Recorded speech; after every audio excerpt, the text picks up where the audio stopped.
I have sent millions of cold emails, both in the investor acquisition side and also the go-to-market side. I'm gonna tell you the pros and cons of cold email, and I'm gonna actually give you practical reasoning behind them, real world explanation. I'm not gonna just say something that you can look up on ChatGPT on pros and cons of cold email. I'll give you real world examples from my own clients only, so you'll know this is from my experience only. Let's start off with the first pro of cold email.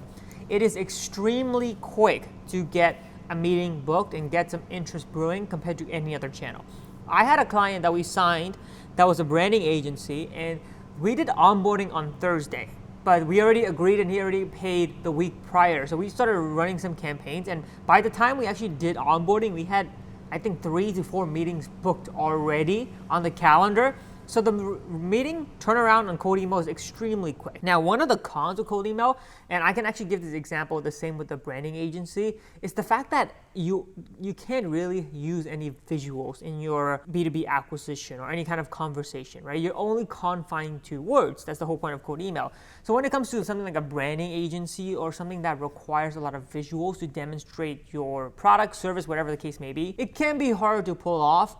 You can get away with putting links every now and then, but if you want to do it at a scalable, if you're sending thousands of emails, you can't be putting links in emails. Another thing that is a pro on cold email is scalability. It is extremely easy to scale. It's not like organic content where you post, 2 videos and sometimes you get 10 leads a week, sometimes you get 0, sometimes you get 20, but 90% is unqualified because you have a lot of fans booking onto your calendar, not necessarily business owners.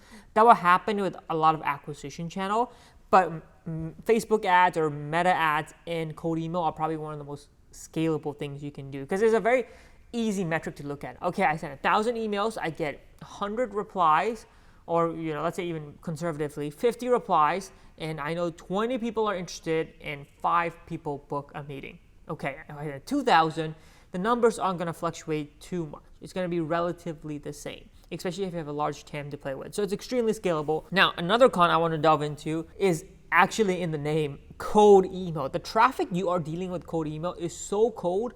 A lot of business owners are not actually used to dealing with people that are complete strangers. It is cold email is a virtual representation of door knocking pretty much.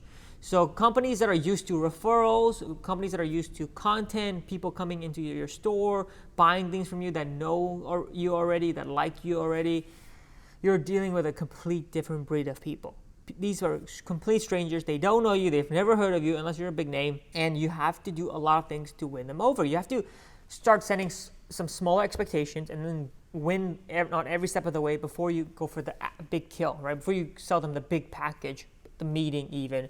So you have to do a lot of upfront giving, or you have to set up things in a way where you're able to warm up the traffic faster. So maybe if someone books onto your calendar, you have a confirmation page, you have a bunch of content, so they'll actually get to consume that before they actually hop on the call.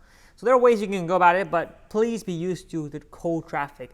You're not going to be closing 50% of cold email traffic, or even 30%. You might be looking at 5 to 10, especially if you're selling $10,000 packages, even higher than that. So that's fine. That's completely normal and expected. And the last pro I want to delve into with cold email is how affordable it is. It's not necessarily cheap, but it's relatively affordable. Especially on a B2B setting, people are used to spending $2,000, $2,500 on a cost of acquisition on a B2B product or service.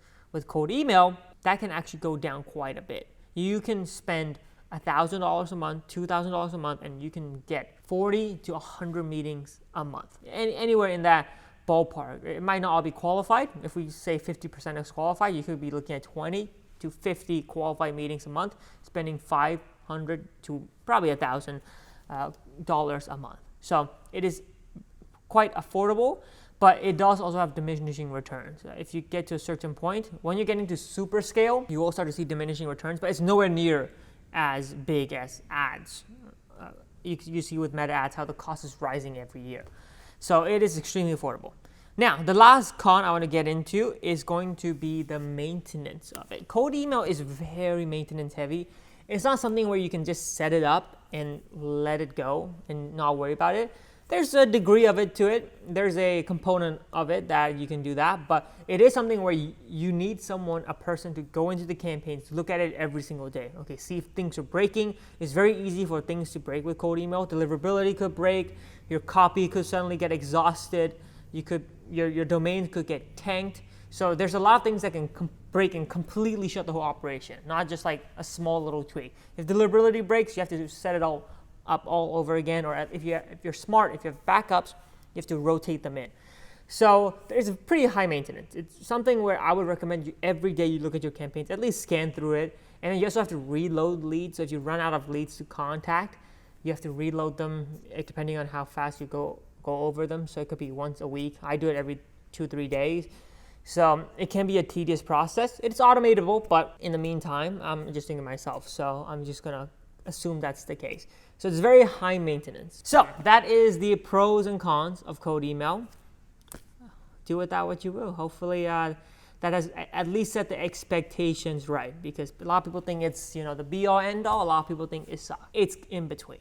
It has good things, it has bad things, but overall I do think it's a pretty viable acquisition channel, obviously, especially because it doesn't really cost you anything. It's worth giving it a shot. And if an offer works in cold email, it will work in everything else, because remember, you're dealing with strangers. So if you can get a stranger to buy over cold email, that offer is going to be a proven offer that you can run on ads, content, doesn't matter. So there is that little secret perk to it.